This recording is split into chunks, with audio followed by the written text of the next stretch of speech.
Hello and welcome to my watch reviews. Well, I am back with a new watch and a new brand. This brand is called Cezanne, and I think it falls under the umbrella of Merkur, which I think I've got sub-brands. They contacted me through Instagram, showed me this photograph, said, would you like to review it? And I said, yes, please. Now, immediately send it to me in the post quickly, because this watch is my cup of tea all day long. It's vintage inspired. You get that straight away as you look at it. It's been done very well. There's a lot of texture and detail to that dial. It is also a jump hour. Now, I love jump hours. I've been collecting 70s jump hours for quite some years now, and they're all a bit bonkers. This one's a lot more laid back than some of those, but this is the whole idea of a disc turning to change the hour is quite interesting indeed, and it's not done on modern day watches, so it's great to see. It gives that watch here that we're looking at its own uniqueness, doesn't it? There's not many brands out there doing this sort of thing, and this is an original design and you can get behind it. You've got that tonneau style of case, like I say, vintage dial. You've got that one hand doing the minutes. You've got a sub-second dial with a nice red hand there, which is really easy to see. And then at the 12 o'clock you've got that little cutout window which aptly says 12, and that is a disc instead of an hour wheel that spins on the movement, and there'll be a spring there to click it over as the hand goes past 12 o'clock. That is the only limitation of this watch, I think, really, which might be a little bit of a downside. Look, I'm 52, I haven't got very good eyesight, and I've only got one good eye as well, so sometimes reading the actual hour isn't as good or as easy as I would like, and that could be a downside. But it's the feature itself and the whole way this watch looks, and of course going to that price. Let's just hit you with the price straight away now, shall we? So at the moment, with the link that they've sent me, it is up for £85.99. It's been reduced from 252. Don't really believe that figure at all, but so it's a sub 100, probably a sub or nearly a sub $100 watch, and for that you've got an automatic movement and all of those goodies, and that is an unbelievable price for what you're getting here. So let's just have a little bit closer and look around the watch in a little bit more detail. So from this angle here you can see it's an all brushed top surface, brushed very nicely, I have to say. All the grain is running quite parallel, and then on the sides it is highly polished, which is a real fingerprint magnet, but then that doesn't really matter. The crown, as you can see here, it's got a really cool logo applied to it. It's almost like at 3 o'clock as a clock face or a watch dial. Never seen that before, and I again really like it. Some of the weak points, I suppose, you can see there, it's almost a top hat crystal. Now the crystal is not sapphire. That is one of the downfalls, I guess. It's a mineral glass that they class as Hardlex, but Hardlex is a trademark from Seiko, so they shouldn't really be doing that. But if it's on par, then it's pretty tough, but it will get the odd mark here and there. Here's what it looks like with the lights out, and it glows nice bright green, but only for a few minutes, probably about 5 minutes in total, then it fades out.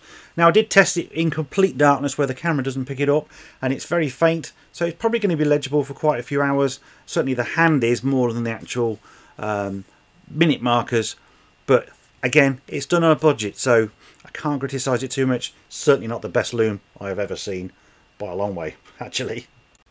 Flip the watch over and we are presented with a case back with a design on it, and that lion looks remarkably like Team GB Olympic design. Just look at it. That is the same, although it's slightly different. That's all I see, and that's all my friends saw as well. They said, why is the Olympic lion on the back of that watch?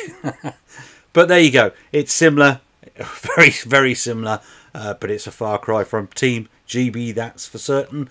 If I want to really pick fault, well, you know, design and made. Shouldn't that be designed and made? Merkur watch group. And we have what looks like a longitude and latitude, so I'm going to just put that into Google and see where that gives us on a map. And the north and east position there gives us a place in China. Doesn't look too far away from Beijing, but that's pretty cool, isn't it? I mean, you know, regardless of what you think about that, I think that's quite a nice little touch. They're obviously proud of where they're from, and why not? They made a pretty decent watch here. Here's the watch in hand. Now it does play havoc with the lighting because of that slightly domed crystal, but at least you get to see it sort of moving around. Let's just zoom in a little bit. You can see again that transition from the brushed to the polished is good. Picks up all my fingerprints, unfortunately, but that's typical. I love that crown design. Crown is ever so slightly big, and one of my sort of criticisms maybe is that it sticks out a little bit too much from the case, but equally that does give you good purchase to pull it out. We can sort of show you the jump here. Look, you don't really see it because the hand covers it. There you go. I can't really hear it either. That's very good. It's nicely how they've lined it up, because I know that that would be quite tricky to fit the hand bang on when it changes. Trust me, I've done this on my own watches, certainly my jump hours and things, and it ain't all that straightforward. So 10 out of 10 for effort there. Of course, yes, you've got the Team GB logo on the back, which we've already discussed. Bit of fun. I do like this tonneau case. I like the way it fits on the wrist and everything else like that. The strap, well, the strap is nice. I think it's some sort of canvas. Hard to say. I haven't read the all the blurb, to be quite honest with you. The buckle here is brushed like the case. Does say Merkur or Merkur in the back there. I like also this, the hole guard. However, that does hinder sometimes when you are trying to put it on. So if we just mock doing that now, if I put that in there, there you go. It just catches on there, which I think eventually will undo the stitching or something, which can be a little bit annoying because the strap suits this watch perfectly well, and yeah, you don't want to really ruin it if you can help it. Okay, let's size the watch up. So just zoom out. So we are really 38 millimeters in diameter, with the crown 41. The crown, as I say, is quite big. Thickness of this one 12.9, so 13 mil, call it. That's pretty decent. The lug to lug is beautiful, 43.4, and the lug width, if you ever wanted to change the strap, is, excuse me, I'm going off camera here, is 20 millimeters, so pretty standard and nice. So of all that dimensions, this is what it's going to look like on your wrist. It might look strange to you because I'm left-handed, so I wear my watch on the right. Wrist is 7 inches, 18 centimeters. That's the look you get. 38 is a sweet spot for most people, and yeah, I just love it. Simple as that. Go out and buy one of these immediately if you like that style. I highly recommend it. And here we are looking at the seagull movement, and they've tried to decorate it. It's not too bad, but I can just tell by looking at this rotor that it's a little bit thinner. You know, the steel isn't as, I can't say the steel isn't as good quality, but compared to other movements, you're seeing where the price is coming.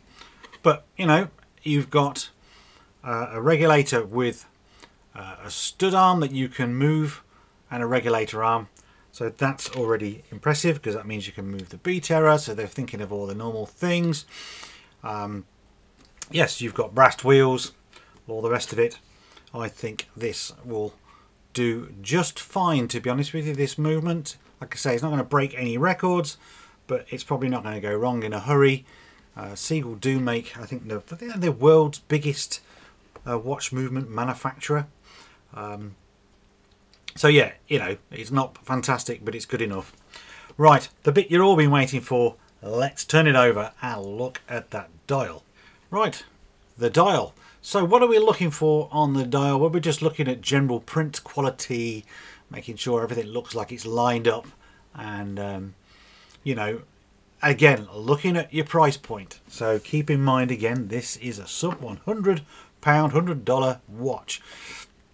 So what are we getting? So we can see the number there, 6 is printed okay. I'm more interested in the minute track, scale and the numbers themselves that actually look ever so slightly embossed. We're going to look at that at an angle in a moment. So we're just going to go around the dial. If you see any little dust particles, anything like that, that's more likely to have flown in via when I removed the movement than actually being there beforehand. So all of that actually looks pretty decent. I like this circular effect as well. You know, this is the traditional sort of vintage look. It's called a bullseye, these type of watches, where you've got the creamier bit on the inside and the dark bit on the outside. The subdial again seems to be printed quite well. It must be quite difficult, I think, to print consistently through those grooves as well. And of course you've got different colour contrasts. Let's just go a little bit closer with the microscope. Okay, so we're really close now. Let's just look at that loom, for instance, and the hand itself. Actually, that's very nice. Doesn't look like it's got any jagged edges from where it's been pressed or cut out of the steel blanket it would be made from. The loom is all nicely put in there as well. You can just see the hand moving if you look at the scale very carefully and closely. Again, looking at that subdial, that's fine. The well, it's not the sub-second, is it? It's the second hand going round. Yeah, no particular worries there. Let's just follow again the scale.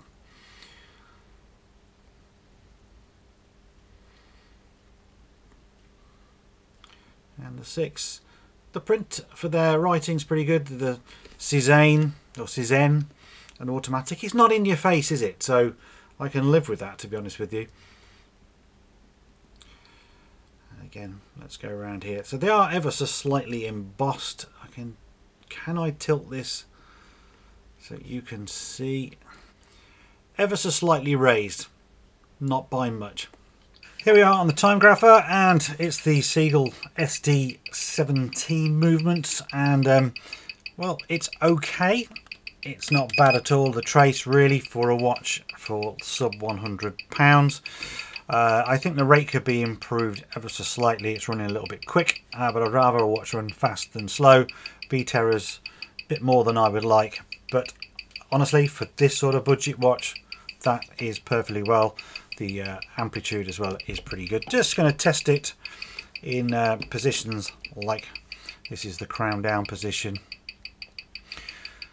and we're getting a wider beat error, and the rate is staying fairly constant.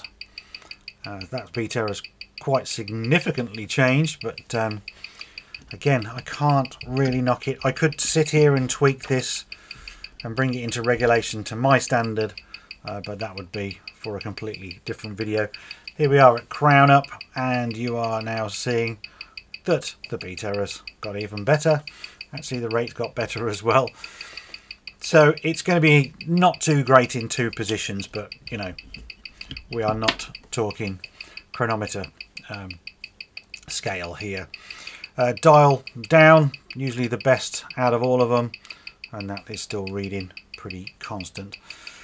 This movement, well, it's could be a 20 joule, could be a 25 joule, or even a 28 joule. It doesn't specify, and that's what I found out on the Seagull website. It's a 40-hour power reserve, and it's beating at 21,600 beats per hour. My final thoughts on this watch then. Well, firstly, I've never heard of the brand Merkur or Cezanne, whichever one it's supposed to be, but they've hit a home run with this one. I mean, it's captured all the vibes of a vintage watch, and added that extra thing on the jump hour, which is pretty interesting. It's not too much in your face. I mean, I do find it a little bit hard to read, but then my eyes aren't as good as some of you younger viewers, that's for certain. But yeah, it is standout. A really nice piece. I've shown this watch to many people recently at a watch fair, and they were all saying the same thing. That's a great watch, and for the price it's even better. You know, the quality's up there.